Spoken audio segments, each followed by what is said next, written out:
نیا لبرل فتنہ۔ آج کل کچھ لبرل لوگ اور دانشور بڑے زور و شور سے واویلا کر رہے ہیں کہ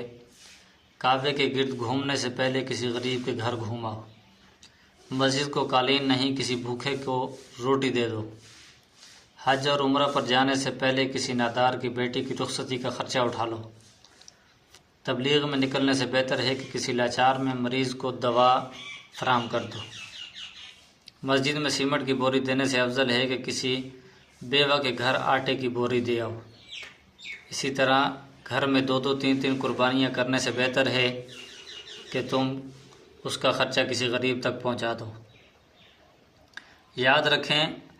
دو نیک اعمال کو اس طرح تقابل میں پیش کرنا کوئی دینی خدمت یا انسانی ہمدردی نہیں بلکہ عین جہالت ہے۔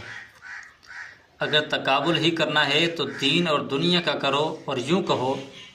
کہ 15-20 لاکھ کی گاڑی اس وقت لو جب محلے میں بھوکا سونے والا کوئی نہ ہو،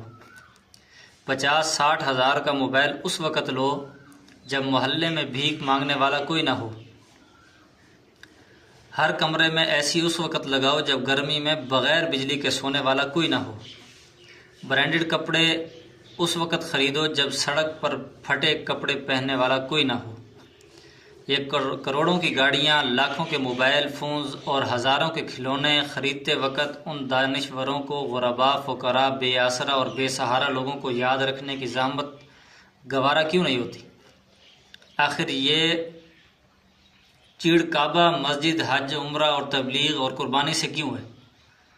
ان ضروریات کا فرائض سے موازنہ کر کے اور دینی فرائض سے غفلت کا درس دینے والے جب اپنی شادیوں پر عورتیں نچواتے ہیں تب ان کو کیوں یاد نہیں ہوتا کہ وہ بھی کسی کی بیٹیاں اور بہنیں ہیں؟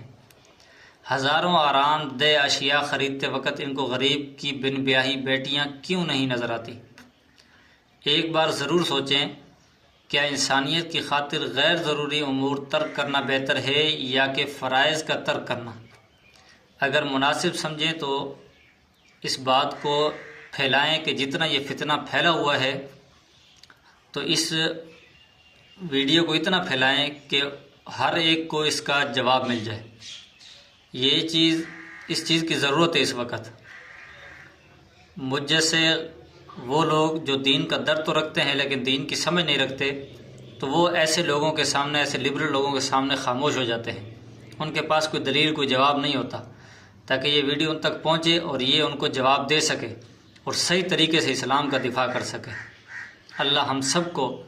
دین کی حفاظت کے لیے، دین کے دفاع کے لیے، علماء کے دفاع کے لیے، صحابہ کرام، حضور علیہ الصلوۃ والسلام کے دفاع کے لیے، دین اور شریعت کے دفاع کے لیے قبول فرمائے۔